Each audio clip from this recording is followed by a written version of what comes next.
नमस्कार दोस्तों, आज के अंक में फिर से करंट अफेयर्स के 20 प्रश्न को हम लोग देखेंगे। सभी परीक्षाओं हेतु बेहद इम्पोर्टेंट है।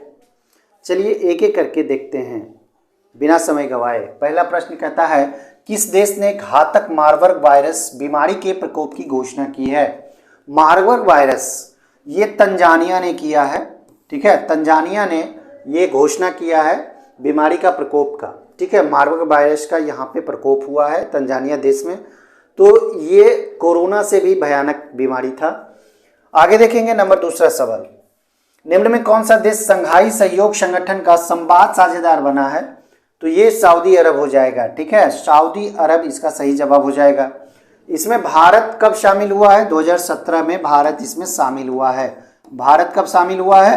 2017 में। ठीक है, संघाई सहयोग संगठन, इसको SCO भी कहा जाता है। ठीक है, संघाई कोऑपरेशन ऑर्गेनाइजेशन इसे बोला जाता है।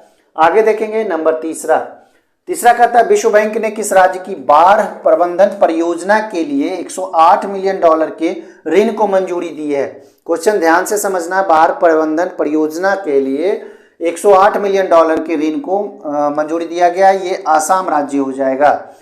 ठीक है, विश्व बैंक दिया है। आगे देखेंगे चौथा, निम्न में किस राज्य में स्थित INS चिल्का से अग्निवीरों का पहला बैच भारतीय नौसेना में शामिल हुआ?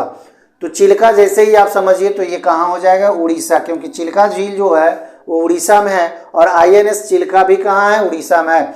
अग्निवीर का जो पहला खेप दिया गया है ये 2585 है, जिसमें से महिला भी है। तो ये भारतीय नौसेना में शामिल हुआ है। कहाँ? INS चिल्का। चलिए, किसने call before you dig app launch किया है? तो ये प्रधानमंत्री नरेंद्र मोदी के द्वारा ये ऐप लॉन्च किया गया है। कहने का मतलब है कॉल बिफोर यू डिग, कहने का मतलब है ये जो फाइबर वाले जो वायर होते हैं, ये जो शहरों में सड़कों के नीचे बिछे होते हैं, उसको अचानक खोद देने के बाद उसकी बर्बादी को रोकने के लिए call before you dig app launch किया गया है, जो पहले जानकारी देगा।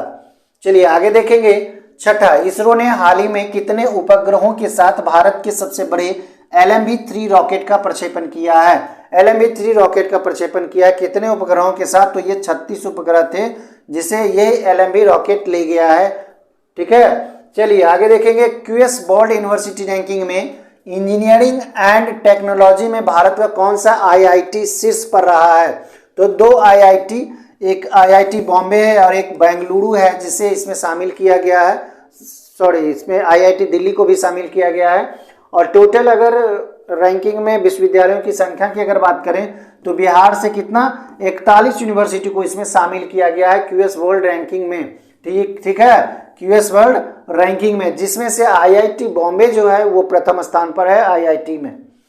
चलिए आगे देखेंगे क्वेश्चन नंबर 8वां। क्वेश्चन नंबर 8वां क्या कहता है, निम्न में किस राज्य सरकार ने गंधमर्दन हिल रेंज को बायोडायवर्सिटी हेरिटेज साइट घोषित किया है? तो ये उड़ीसा सरकार हो जाएगा। ठीक है, कौन सा सरकार है? उड़ीसा सरकार है जो कि गंधमर्दन हिल रेंज को बायोडायवर्सिटी हेरिटेज साइट घोषित किया है। तो ये उड़ीसा सरकार हो जाएगा।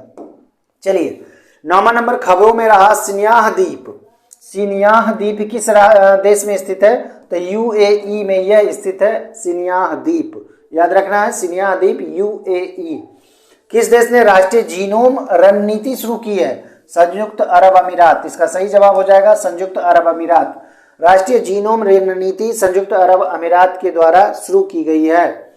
चलिए, किस देश ने NHPC लिमिटेड जो कि भारत की एक सार्वजनिक कंपनी है, सार्वजनिक सेती नदी जल विद्युत परियोजना का अध्ययन करने की अनुमति दी है? तो सेती नदी जल विद्युत परियोजना कहाँ है? तो ये नेपाल में है और नेपाल सरकार ने NHPC लिमिटेड को इस पर अध्ययन करने के लिए मंजूरी दिया है, घोषणा किया है। चलिए, हर साल विश्व स्वास्थ्य दिवस कब मनाया जाता है ये बताइए? तो ये आसान है, 7 अप्रैल को मनाया जाता है। विश्व स्वास्थ्य दिवस कब मनाया जाता है? 7 अप्रैल को मनाया जाता है। चलिए आगे देखेंगे 13 नंबर सवाल, निम्न में किस दिन अंतर्राष्ट्रीय समुद्री दिवस मनाया गया? तो ये 5 अप्रैल इसका सही जवाब हो जाएगा। विश्व समुद्री, जिसे अंतर्राष्ट्रीय समुद्री दिवस भी कहा जाता है, कब मनाया गया? 5 अप्रैल को मनाया गया। निम्न में किस देश ने एक नए संविधान पर जनमत संग्रह करवाया है? तो उज्बेकिस्तान यह देश हो जाएगा जो कि संविधान पर जनमत संग्रह करवाया है। यह हाल की बात है, इसलिए यह करेंट का क्वेश्चन बन जाता है। चलिए, भारत के निम्न में से किस राज्य के मिर्ची चावल को हाल ही में जीआई टैग मिला है? जीआई टैग मिला है। ये बिहार के पश्चिम चंपारण में ये उगाया जाता है मिर्ची चावल। कौन सा चावल? मिर्ची चावल। इसे मिर्चैया भी बोला जाता है, मिर्चैया धान भी बोला जाता है आम भाषा में।